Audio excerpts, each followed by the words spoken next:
Everyone talks about summer like it's supposed to be carefree. But if this season brings up money stress, body stress, family stress, or social stress, that's real too. Growth therapy can help with that. Whether it's your first time in therapy or your 50th, Grow makes it easier to find a therapist who fits you, not the other way around. They connect you with thousands of independent licensed therapists across the U.S., offering both virtual and in-person visits, nights and weekends. You can search by what matters, like insurance, specialty, identity, or availability, and get started in as little as 2 days. And if something comes up, you can cancel up to 24 hours in advance at no cost. There are no subscriptions, no long-term commitments. You just pay per session. Grow helps you find therapy on your time. Whatever challenges you're facing, Grow Therapy is here to help. Grow accepts over 100 insurance plans, including Medicaid in some states. Sessions average about $21 with insurance, and some pay as little as $0 depending on their plan. Visit growtherapy.com/booknow to get started. That's growtherapy.com/booknow. growtherapy.com/booknow. Availability and coverage by state and insurance plan. Hey there, it's Wayfair here, where delivery and setup are as easy as a few taps on your phone. You're relaxing in an old hammock, scrolling Wayfair's app, when you spot it, a brand new patio set. Next thing you know, Wayfair delivers it right to your patio and sets it up. Oh, you need a new grill too? All right, Wayfair's got you covered. With Wayfair's Room of Choice delivery and fast expert setup on qualifying orders, life gets a little easier. Visit wayfair.com or the Wayfair app. Wayfair, every style, every home.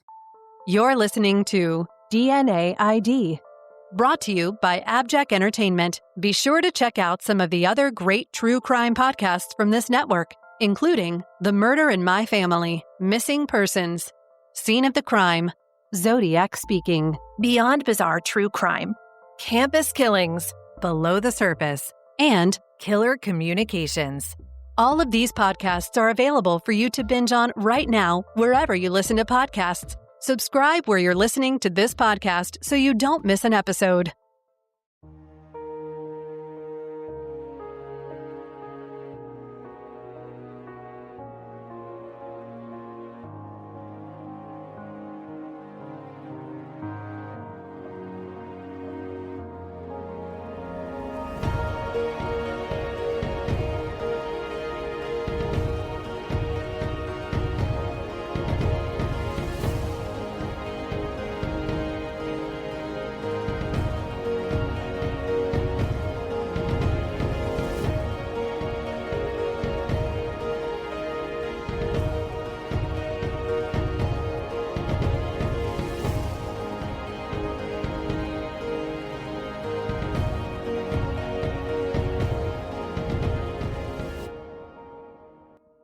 On January 15th, 1953, yes, 1953, at 10:30 in the morning, seasoned Vancouver, British Columbia forestry and park worker Albert Tong was working with a crew clearing dense brush from an overgrown area in Stanley Park. Stanley Park is Vancouver's largest urban park, covering 400 hectares. A hectare is about 2.5 acres, and it offers trails, a seawall, an aquarium, restaurants, and lots of recreational space. As the crew hacked their way through the brush about 100 yards from the main roadway through Stanley Park, not far from the Lionsgate Bridge, Albert Tong paused and then stopped. A small human skull with an old leather cap on it lay under the leaves and brush. As Albert had cleared the area, human bones and very weathered personal items were suddenly exposed, although still covered with a lot of dirt and leaves. It appeared to be two small human bodies lying in close proximity to each other. It was shocking, unthinkable, confounding. Two human bodies right in the popular, teeming urban park, and based on their generally looking weathered and faded, they had apparently been there for years. The work crew called the police.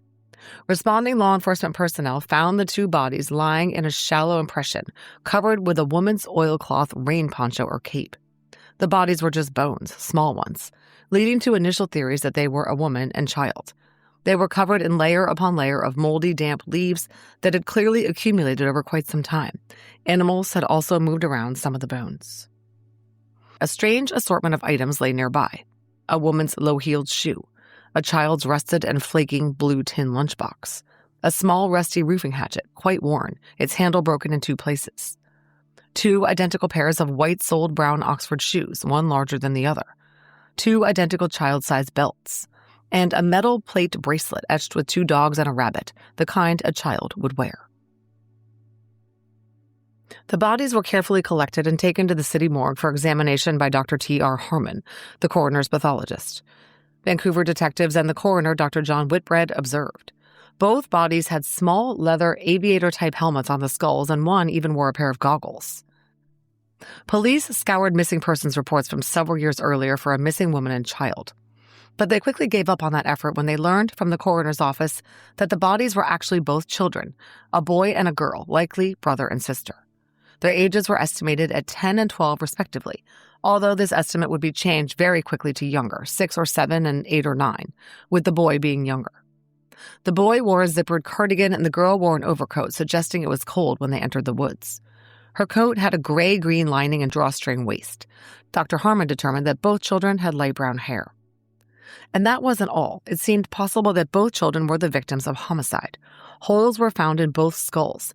In one, the hole was consistent with the blade of a hatchet that was found right near the bodies. In the other, the hole was consistent with the handle end of the implement. It was initially estimated that the bodies could have been in the park for about 2 years, but the coroner, Dr. Whitbread, said they could have been there as long as 6 years. This from the Vancouver Sun, quote, "From successive seasons' layers of leaves which were found on the bones, they deduced the children died in the winter or early spring 3 years ago." The paper reported that 3 distinct seasons' growth of leaves and needles lay on top of the bodies, and roots and weeds had grown up through the bones. This was all based on estimates of police. No botanist or deciduous tree expert was consulted. With this information and his own analysis, Dr. Harmon eventually settled on the 2 children having been in the park since 1948 or 1949. Police went back 7 years looking for missing children's reports about a brother and sister. They did locate a report about a mother and 2 children who had rented a boat at Kitsilano Boat Rentals in 1950.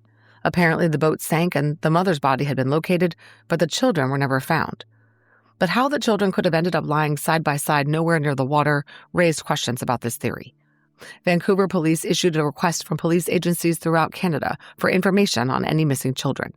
The children quickly became known as the Babes in the Woods.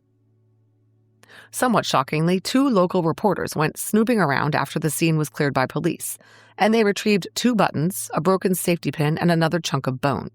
These were turned over to police, as was a small fire shovel found by the park keeper Albert Tong about 15 yards from the gravesite. In the 3rd week of January, Chief Constable Mulligan made a so-called coast-to-coast appeal to the public to report anything at all about the Babes in the Woods. The theory was that since the children were not missing from Vancouver, they must have come to the area from somewhere else. On January 17th, the Vancouver Sun offered a $500 reward for information, leading to the arrest and conviction of the person responsible for the deaths of the Babes in the Woods. A Sun article dated January 19th, 1953 says, quote, "A most important clue today came from a Vancouver family who remembered the sudden disappearance of 2 children. A young son of the informants made friends with the 2 youngsters and then never saw them again. The lad inquired about the whereabouts of his playmates when he saw their mother on the street sometime later. The woman brushed past him without answering." End quote. The boy whose friends were missing remembered at least one of them, often wearing an aviator helmet. Many tips were called in. Over 100 witnesses reported seeing a boy and a girl in the park sometime around 1947. The police reportedly followed up on 10 duos of missing children called in throughout Canada and beyond, even as far away as Venezuela. For example, according to the Vancouver Sun, one English naval officer contacted police in Vancouver saying he thought the children might be his own. His wife had absconded to Canada with the kids after a separation several years earlier. Police were able to track down all the pairs of supposedly missing children and confirm that they were not the Babes in the Woods. Around January 19th was when the first reporting that both children might be boys surfaced. But this was only in one paper. The rest continued to report that they were a boy and a girl. It's unclear whether this was misreporting or whether there was some doubt as to the sex of the babes. Police went so far as to find the factory where the Oxford shoes the children were wearing were made. They commissioned 2 new pairs in an effort to create images of what the shoes the children wore looked like when new. The 1953 detectives learned that the loafers were imported from Asia after World War II. They also had a clothing specialist try to reconstruct the clothing items. The fur cloak or coat that was draped over the bodies was not expensive and was fitted to a short, stout woman. By early February, 3 detectives were still working around the clock on the Babes in the Woods case. They continued following up scores of leads about the possible identities of the children. In July, police accepted the offer of assistance from Vienna native Erna von Engel-Beiersdorf. She was an anthropologist from the Vienna Museum of Natural History who had modeled animals based on skeletal structure and who had some experience creating sketches of faces based on their skulls. Based on the Babes in the Woods skull structure, she felt that the children likely were of Nordic descent. She worked with Vancouver police in an attempt to capture images of the Babes in the Woods, making plaster of Paris casts of the skulls so she could recreate their faces. It was noted that both children had strong jaws and their facial structures were very similar. They looked alike. Forensic anthropologists had concluded that the older child, the girl, had brown hair, cavities, and a slender build. The younger child, the boy, had darker hair and a more sturdy build. These reconstructions took months to prepare, with the result being clay busts of the children that police photographed and shared with the public. The Vancouver Sun reported on August 29, 1953, that the police were operating under the theory that a, quote, mentally deranged mother or guardian took the children into the park and murdered them with a shingler's hammer about 6 years ago, end quote.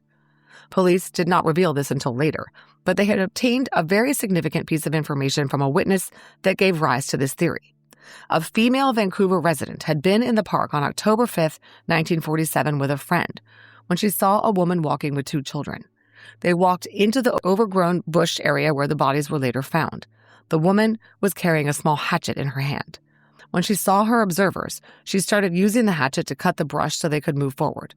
According to the province newspaper, quote, the watcher suspected nothing at the time, nor even 45 minutes later when she and her companion saw the woman walking near the bear cages without her coat and wearing only one shoe. Remember that when police found the skeletons of the children, they were wrapped in a fur coat and a woman's shoe was lying nearby. When police asked the woman to show them where she saw the children, she led them to a spot only 50 feet from where the skeletons had been found.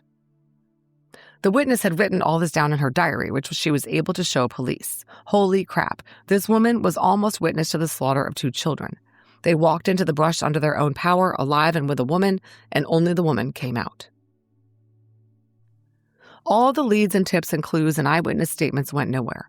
Vancouver detective Don McKay, who invested thousands of hours into the case, developed a theory that the children were the offspring of Madeleine Fortier, who hailed from Quebec. Her children had disappeared, and McKay believed that the Babes in the Woods might have been hers, disposed of her in Stanley Park. According to reporting in the province, Fortier reportedly told Quebec police that she had given up her children, who were a boy and a girl, for adoption in Vancouver, but police were not able to confirm that. A 13th-year biology teacher named Lawrence Smith wrote police that he saw something in Stanley Park on January 3rd or 4th, 1947. The memory had stayed with him because it was so odd. He was in the park when he saw a woman and 2 small children walking along the seawall toward Brockton Point. One of the children was carrying a small hatchet and was clanging the blade along a pipe rail along the path. An odd sight for sure. Later that same day, still in the park, this same witness saw a disheveled, hysterical woman sitting on a bench at the lakeside, a man pacing near her. Smith reported that the woman wore no coat, although it was cold. She had 1 shoe on and 1 bare leg, and she had blood spattered on her foot and leg. Smith stopped and asked if everyone was okay, and the man brusquely told him that the woman had slipped and fallen, losing her shoe and scratching her leg. Smith offered to find her shoe, and the man said he had discarded it because it was torn. Of course, police now had no way of locating the man and woman Smith saw years earlier. Another report was made by a man from East Vancouver who reported that his neighbors, a couple in a rooming house, had 2 little boys and then they didn't. The boys disappeared in 1947. The size of the missing boys was consistent with the younger skeleton found in the park, but no one recalled the family's name. Eventually, the children's remains, the hatchet believed to be the murder weapon, and the plaster of Paris reconstructions were all placed on display in the Vancouver Police Museum when it opened in 1986. The Babes in the Woods case came to be considered Vancouver's most notorious and oldest unsolved crime. Isn't it crazy that in this era of instant gratification with AI, smartphones, and the internet satisfying all of our needs almost instantly, that we have to wait for our paychecks? You show up to work every day and your employer pays you only once every 2 weeks for work you've already done. It doesn't make much sense, and it can be frustrating and stressful not to have access to money that is yours.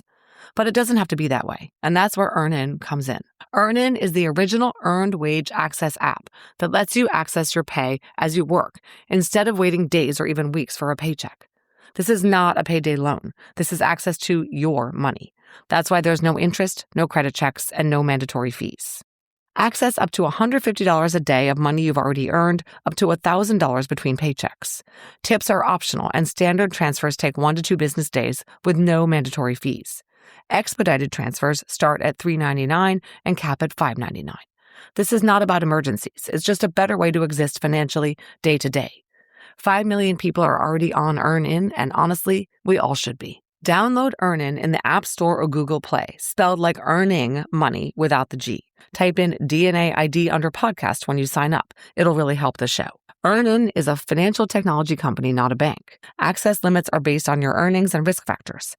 Standard cash outs take 1 to 2 business days with no mandatory fees. Expedited transfers available for a fee. Tips are voluntary and don't affect the service. Available in select states. Terms and restrictions apply. Visit earnin.com for full details. More than 40 years passed.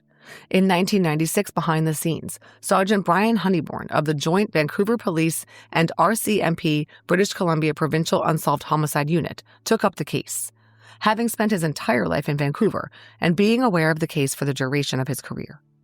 As a sergeant, he did not have his own caseload, but he decided to pick up the case anyway. He was disturbed to realize that the Babes in the Woods skulls were on display in the Vancouver Police Museum, and to learn the rest of their bones were sitting in boxes in a police warehouse. He seized the skulls from the museum, feeling that their being on display was inappropriate, and decided it was time to use modern DNA technology to learn more about the Babes in the Woods. He delivered the skulls of the Babes in the Woods to Dr. David Sweet, the head of the University of British Columbia Bureau of Legal Dentistry lab. In March 1998, his lab extracted teeth from each of the skulls and ground down the teeth, enabling him to extract DNA from the resultant powder. The DNA testing showed that both children were males, not a boy and a girl after all. They were likely half-brothers. The whole first 40 years of the investigation were almost for naught. Police had conducted an international search for a missing boy and girl. Now they learned that the 2 missing children were brothers. Sergeant Honeyborn pointed out that now the investigators nearly needed to start over. The Fortier suspect from decades earlier was ruled out, of course. But the 2 missing little boys reported by the neighbor became more interesting, as did the lead reported by Lawrence Smith of seeing the boy with the hatchet and the woman with one shoe and a bloody leg. Sergeant Honeyborn knew that if he could locate relatives of the Babes in the Woods, he could definitely identify them using DNA. And he had one tip that he hoped might lead him to the parents of the Babes in the Woods. This was a tip that was reported in 1953, when the Babes were first found. A man who worked at a logging camp and his buddy had picked up a woman and 2 boys hitchhiking toward Vancouver. Honeyborn told the Vancouver Sun, quote, "We got a letter in 1953 from a guy who said he had given a woman a ride from Mission. He described her as redheaded, and she had 2 boys, about 4 and 6. The boys he believed had on leather flying helmets," end quote. He went on to explain that the woman told the men conveying her and the children that she lived on Cherry Street in Mission. The woman was quite talkative and said she'd been in trouble with the police in Mission on vagrancy charges, which was why she was headed to Vancouver. The men drove the woman and kids around Stanley Park and let them off in Vancouver. This tip had never been followed up on because the forensic pathologist in 1953 determined that the murdered children were a boy and a girl.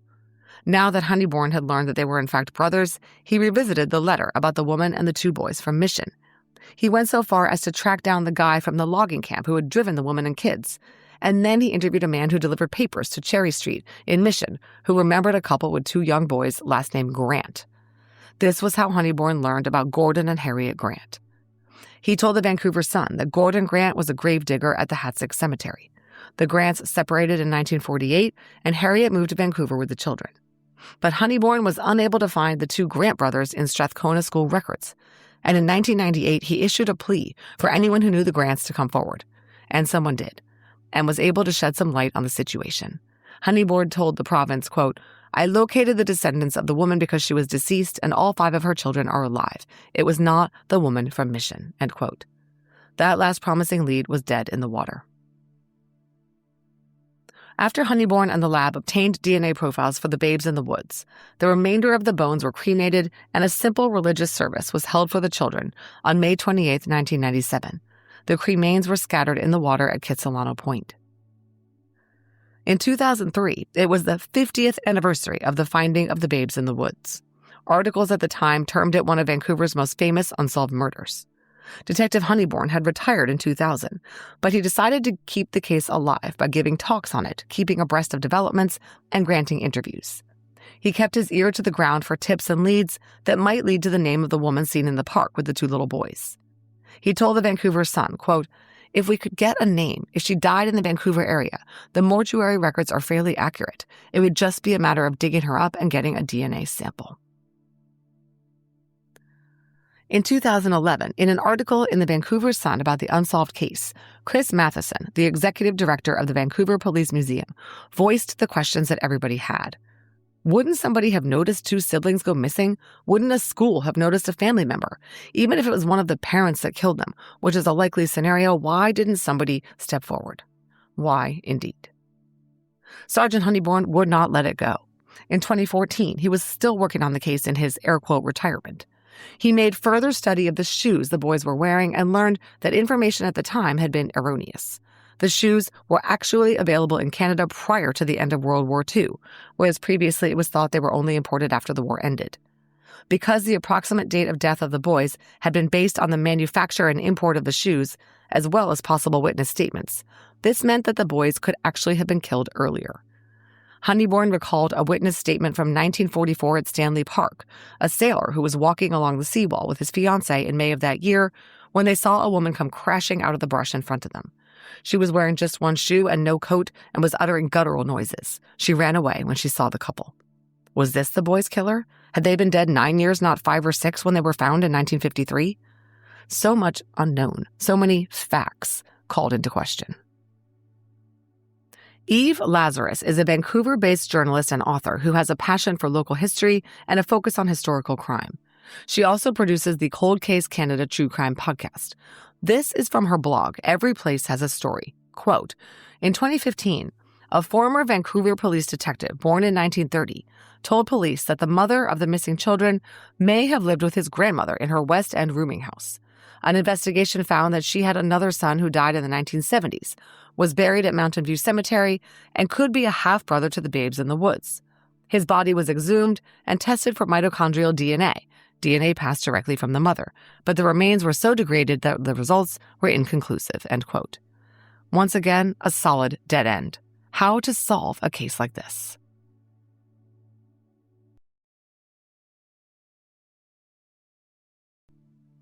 Olivia McCarter, the young genealogist who is a co-founder of Moxie Forensic Investigations, was at one time an intern for Redgrave Research Forensic Services outside Boston. She was interested in the Babes in the Woods case and contacted Dr. David Sweet, the University of British Columbia scientist who had originally extracted the babes' DNA from their teeth. According to Ms. Lazarus, Dr. Sweet put Ms. McCarter in touch with the detective who was handling the case, Detective Rodriguez, and proposed IgG analysis on the case. The detective was receptive, and Redgrave Research Forensic Services took on the case. Redgrave Research was founded by Dr. Anthony Redgrave and Lee Bingham Redgrave. This from their website, quote, Lee and Anthony Redgrave are forensic genetic genealogists who solve cases of unidentified John and Jane Does, as well as perpetrators of crimes using DNA and genealogy.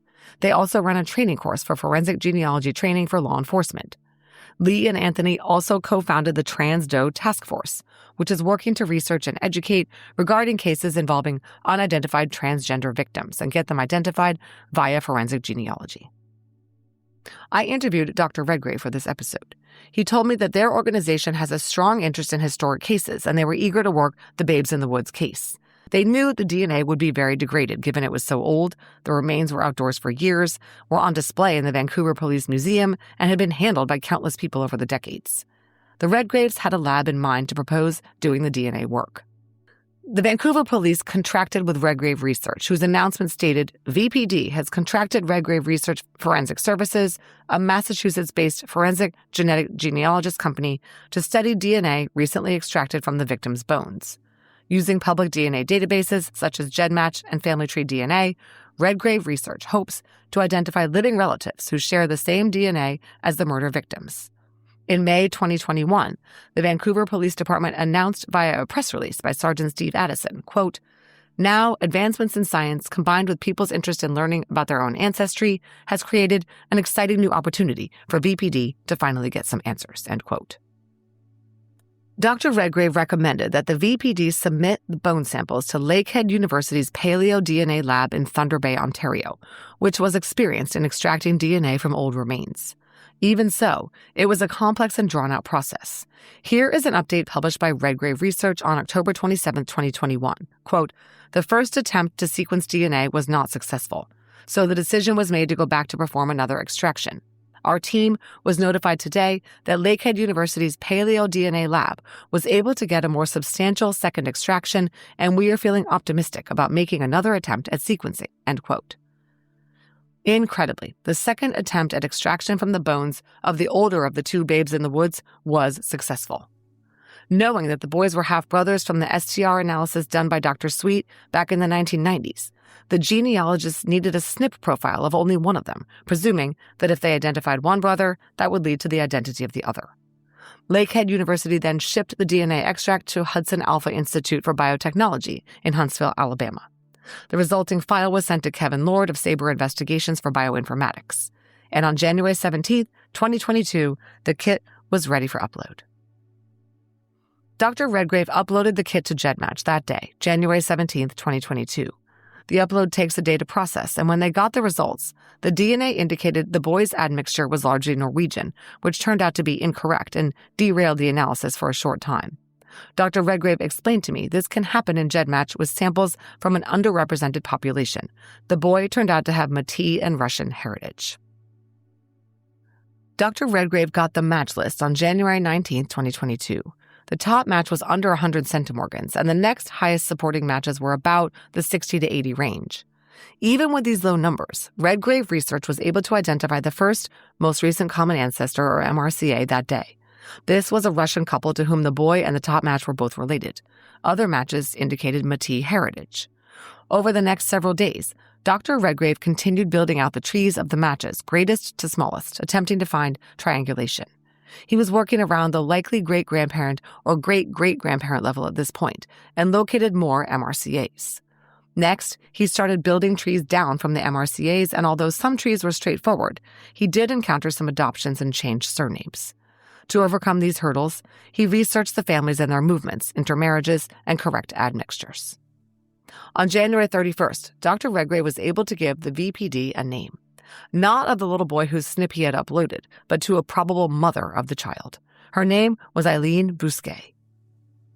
The VPD immediately contacted a living family member of Eileen. The genealogist had not been able to locate any missing young sons of Eileen. It was up to the investigators to determine whether the theory was accurate, and if so, obtain a sample for confirmatory testing. The woman the investigators contacted, named Cindy, was a granddaughter of Eileen Bousquet. Her mother, Diane, was Eileen's daughter and presumably the sister of the still unidentified babes in the woods. Diane had died, but when alive, she had tested her DNA on a commercial testing site. Cindy worked with the investigators to upload her mother Diane's kit to GEDmatch so they could assess the genetic relationship. The results showed that Diane shared DNA with the boy whose SNP profile was used, consistent with a half-sibling. Redgrave Research issued a statement reading in part, "On February 9th, 2022, family members were able to follow our instructions on how to download the raw data and upload that DNA test to GEDmatch so that we could perform a one-to-one direct comparison between that family's submitted DNA data and the DNA sample from the child. When we compared the tests, it was 100% conclusive that our hypothesis was correct." So they now knew that Diane was the half-sister of the babes in the woods. Her daughter Cindy, the living relative contacted by the VPD, was the babe's niece. She was devastated to learn that the infamous babes in the woods were her uncles, and they had been brutally murdered circa 1947. A lot of what we know about Diane, Cindy, and their family is thanks to Eve Lazarus, the journalist I mentioned earlier. Cindy's daughter, whom Ms. Lazarus gave the pseudonym Allie, approached her with a story about her grandmother Diane's brothers, the babes in the woods. Diane had never talked about having a couple of missing brothers, but she did maintain some photo albums that contained pictures. I'm paraphrasing here from Eve Lazarus's blog. Allie's mom, Cindy, learned in her 20s that she had 2 missing uncles. She was looking through some family photo albums and saw photos of her mother, Diane, with 2 little boys. Cindy asked Diane what had happened to her brothers, but she just cried and refused to talk about it. But she did find out that the boys were named Derek and David Dalton. Allie's great-grandmother, Eileen Bousquet, was born in 1917. Her own mother died when she was just 8 years old. She and her twin Doreen and their 3 other siblings were sent to a Catholic orphanage. Eileen and Doreen were arrested at age 18 for setting off 5 fire alarms throughout Kitsilano. They told the judge they were just looking for a little fun. Eileen appears in Vancouver City directories in 1936 working as a domestic maid. There are records of her giving birth to Diane, Derek, and David, but her name was not Eileen Bousquet, it was Eileen Dalton. Eileen was listed as Eileen Dalton, widow, at the time of the birth of the younger son. No marriages exist with this name, and investigators believe Eileen made it up. Eileen and her children lived at various apartments in Kitsilano, and she worked as a waitress. However, there was no listing for her and the kids in the city in 1947 or 1948. Eileen's daughter Diane was 10 years old when her brothers disappeared. Her mother refused to address where they had gone or what had become of them. Diane did not talk about her missing brothers much to her own family. Her daughter Cindy was told that the family was very poor, and Derek and David had been taken away by Child Protective Services because their mother Eileen couldn't provide for them. No one really understood at the time why Diane had remained with her mother when her brothers were supposedly removed from the home. Diane told Cindy stories of being so poor they sometimes had to escape out the windows of places where they were living when the landlord came looking for his rent. The photo albums maintained by Diane included photos of her brothers. A photo from Henry Hudson Elementary in Kitsilano, taken around 1946 or 1947, showed Derek, the older brother, a smiling little blonde boy. Other photos showed David playing. And then they disappeared off the face of the earth. Vancouver police held a press conference announcing the resolution of the Babes in the Woods case on February 15, 2022. Retired Detective Brian Honeyburn and Dr. David Sweet were present. VPD Inspector Dale Weedman said, "This horrific case has haunted Vancouver investigators for nearly 70 years. It gives me great satisfaction today to give the boys back their names.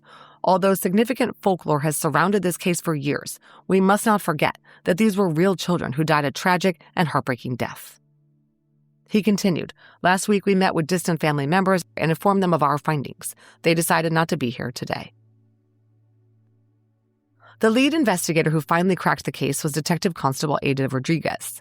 She got the case in 2020. Quote, "I decided to continue the passion of my predecessor, Brian Honeyburn, and see if I could be the one to give them a name with all the help that was given to me prior. I knew we had the boys' bones. The hurdle was that the DNA was very degraded. I was very fortunate to make contact with Redgrave. We knew there were good odds of finding a living family member out there somewhere. But once we discovered that DNA match, we still had a significant amount of work to do to locate family members, check school records, and confirm specific details about the victims so we could be absolutely certain about their identities." Detective Constable Rodriguez continued, "One can only imagine what it feels like to have a homicide detective call you and say, 'We think you might be related to a couple of victims in a historical file.' When we spoke to the family member, obviously they were at first surprised, but immediately asked if it was in reference to one of their parents' brothers. We were able to confirm Derek Dalton, born on February 27, 1940, and David Dalton, born on June 24, 1941, were in fact the Babes in the Woods. The story that had been handed down to them was that the boys had been removed from the residence by the ministry. Even though this family did their best to talk about the boys and try to get the story, the only response they got from family was silence. The absence of the boys was never discussed. Detective Constable Rodriguez talked about how the confirmation was obtained. This family member decided it was important to try to find the boys, so they made the decision to upload their DNA to myheritage.com. This is not the website that Dr. Redgrave uses, the constable specified, but the family member was very willing to upload their DNA to GEDmatch. Dr. Redgrave was able to confirm without a doubt that the boys were related to this family. The VPD believes the Dalton brothers were descended from Russian immigrants who arrived in Canada sometime around the beginning of the 20th century, Detective Constable Rodriguez said. In true fashion, she did not announce the names of Derek and David's parents. Thanks to Eve Lazarus, we know the mother was Eileen Bousquet, using the surname Dalton that appears to be manufactured. And surprisingly, no one knows the names of the two boys' fathers, who were different men. The genealogical analysis conducted by Redgrave Research did not identify the father of the older boy, and the family does not know the name of either man. Okay, so what do we know about the fate of Derek and David? The family was very poor, said Major Crime Section Commanding Officer Dale Weidman at the news conference. The half-brothers attended Henry Hudson Elementary School in Kitsilano. Inspector Weidman said they were likely slain in 1947 when Derek Dalton was 7 and his brother David was 6. They were never reported missing. So who killed them? One of the original investigators, Detective Don McKay, told the Vancouver Sun that he believed the killer was a woman.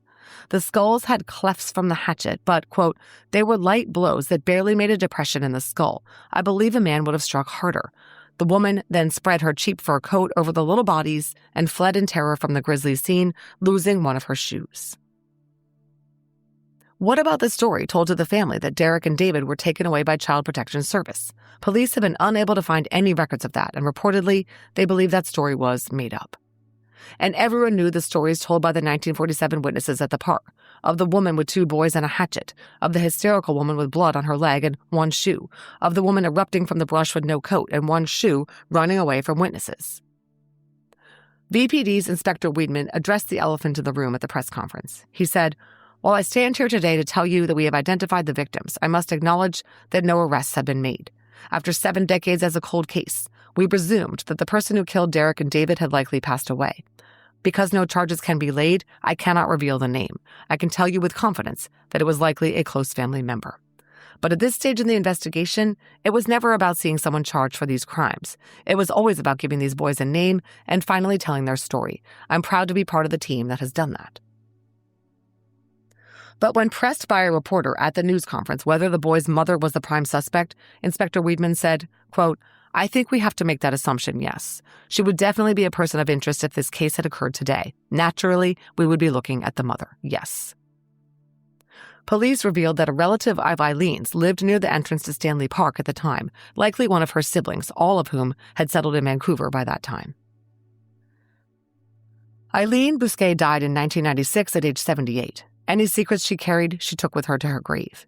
And of course, we have no proof that she was the one who killed Derek and David. It's horrible to even contemplate a mother making this choice and carrying it out.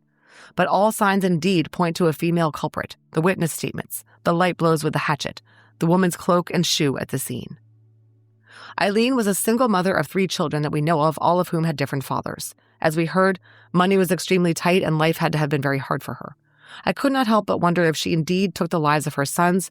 She felt pressured into doing so by a male influence. Not that I don't believe the women are capable of murdering their children. Unfortunately, we see that every day.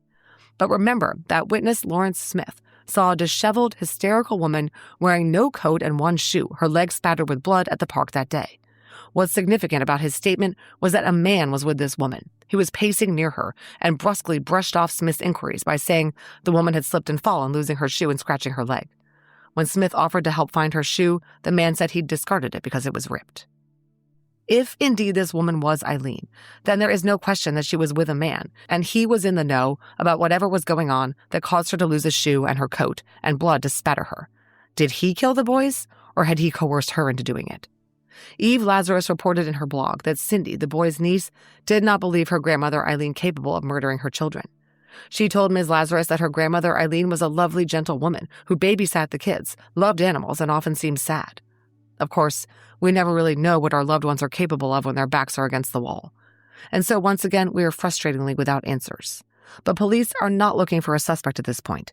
Derek and David have their names back, and that will have to be enough.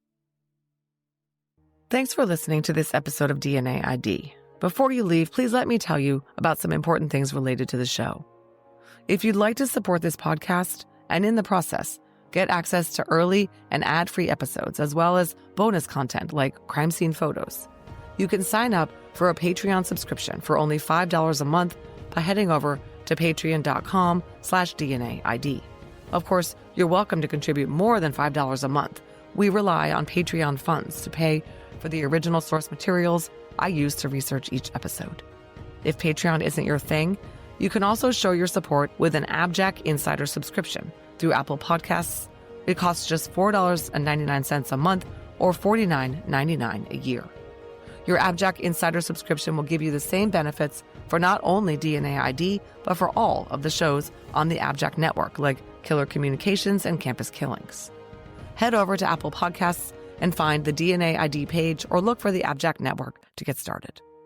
If you're on social media, we'd love to interact with you there. DNA ID is on every major social media platform. Search your favorite platforms for DNA ID Podcast to find us. We also have a YouTube channel, and our website is dnaidpodcast.com. You can find links to all of these anytime in our show notes. If you need to reach the show, contact us by emailing dnaidpodcast@gmail.com.